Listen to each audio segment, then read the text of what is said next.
আসসালামু আলাইকুম। আশা করি সবাই ভালো আছেন। প্রধান শিক্ষক আবেদনের সময়সীমা প্রায় শেষ হতে চলল।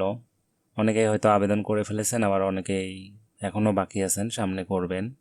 যারা আবেদন করেছেন তাদের অনেকেই আবার ছোট ছোট অনেক ভুল করে ফেলেছেন। তবে চিন্তার কিছুই নেই, কারণ এই ছোট ভুলগুলোর জন্য কখনোই চাকরি আটকায় না। চাকরি আটকানোর প্রধান যে কারণ সেটি হলো আপনার প্রিপারেশন।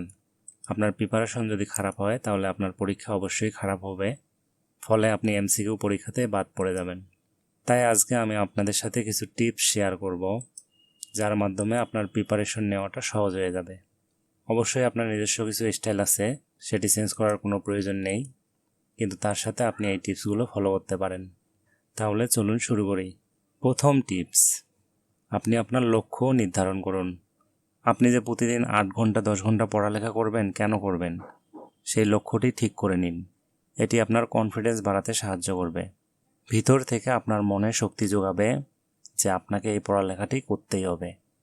টিপস 2, পড়ালেখাকে ছোট ছোট অংশে ভাগ করে নিন। যেমন চাকরির পরীক্ষার জন্য আপনাকে বাংলা, ইংলিশ, অঙ্ক, বিজ্ঞান এবং সাধারণ জ্ঞান পড়তে হবে। প্রতিটা বিষয়কে ছোট ছোট অংশে ভাগ করে নিন এবং প্রতিদিন একটু একটু করে পড়ালেখা করুন। একবারে পুরো বই শেষ করতে যাবেন না, তাহলে বই হয়তো শেষ হবে কিন্তু আপনার মাথায় কিছু ঢুকবে না। টিপস 3, প্রতিদিন নির্দিষ্ট সময়ে পড়ালেখা করার অভ্যাস করুন। নির্দিষ্ট সময়ে পড়ালেখা মনোযোগ বাড়াতে সহায়তা করে। আপনি যদি সকালে পড়েন, সকালে যে সময় পড়েন প্রতিদিন সেই সময়ে পড়েন। রাত্রিবেলাও ঠিক একই, যে সময় আপনি পড়ালেখা করেন প্রতিদিন একই সময়ে পড়ালেখা করার অভ্যাস করুন। টিপস 4, পড়া বোঝার চেষ্টা করুন, শুধু মুখস্থ করবেন না। অনেক সময় কিছু কিছু জিনিস মুখস্থ করতে হয়, সেটা আলাদা বিষয়, কিন্তু আপনি রেগুলার পড়ালেখা বুঝে বুঝে করার চেষ্টা করুন। না বুঝলে ইউটিউব আছে, গুগল আছে, চ্যাটজিপিটি আছে, আপনি সার্চ দিলেই সমাধান খুঁজে পাবেন। হয়তো কোনো একটি সমস্যার সমাধান খুঁজে পেতে সময় লাগবে, কিন্তু আপনি একবার যদি সমাধান করে নেন তাহলে আপনার মনে এমনভাবে গেঁথে যাবে, সামনে আর কখনোই ভুল হবে না। তাই পড়ালেখা সবসময় বুঝে পড়ার চেষ্টা করুন। টিপস 5, ছোট ছোট নোট করার চেষ্টা করুন। নোটে সব কিছুই লিখবেন না।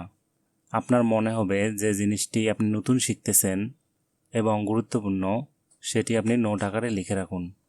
এতে সামনে যখন আপনি রিভিশন দিবেন, আপনি পুরো বই রিভিশন দেওয়ার সুযোগ পাবেন না। পরীক্ষার আগে আপনি খুব অল্প সময় পাবেন, তো এই অল্প সময়ে পুরো বই রিভিশন দেওয়া যায় না।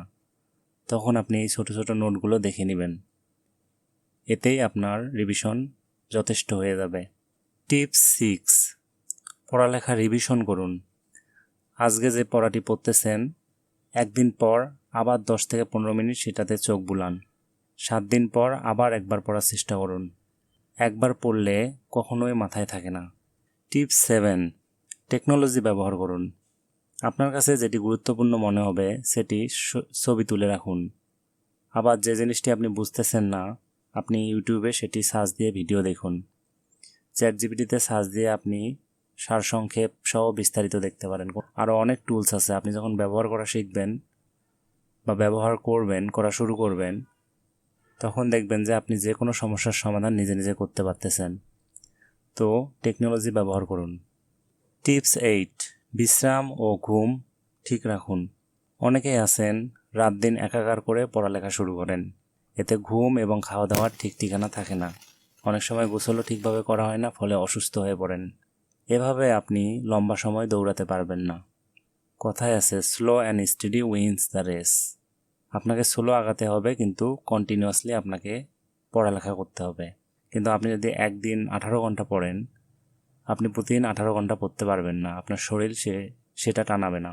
তো প্রতিদিন অল্প করে পড়ুন, কিন্তু পড়ালেখা নিয়মিত রাখুন। এর সাথে বিশ্রাম এবং ঘুম, এটার কোনো হেরফের করা যাবে না। টিপস 9, নিজেকে পরীক্ষা করুন। আপনি যে পড়ালেখাগুলো করতেছেন, আপনি আসলে কতটুকু গ্রহণ করতে পারতেছেন। আপনি মডেল টেস্ট দিন, পূর্বের কোশ্চিন সলভ করুন, নিজে যে কোশ্চিন বানিয়ে সেটি সলভ করুন, করে চেক করুন আপনার পড়ালেখার অবস্থা কী। আপনি যে গত 7 দিন থেকে, গত 10 দিন থেকে বা গত 1 মাস থেকে পড়ালেখা করতেছেন, আপনার আসলে কীরকম উন্নতি হচ্ছে। আপনি প্রচুর মডেল টেস্ট দিন।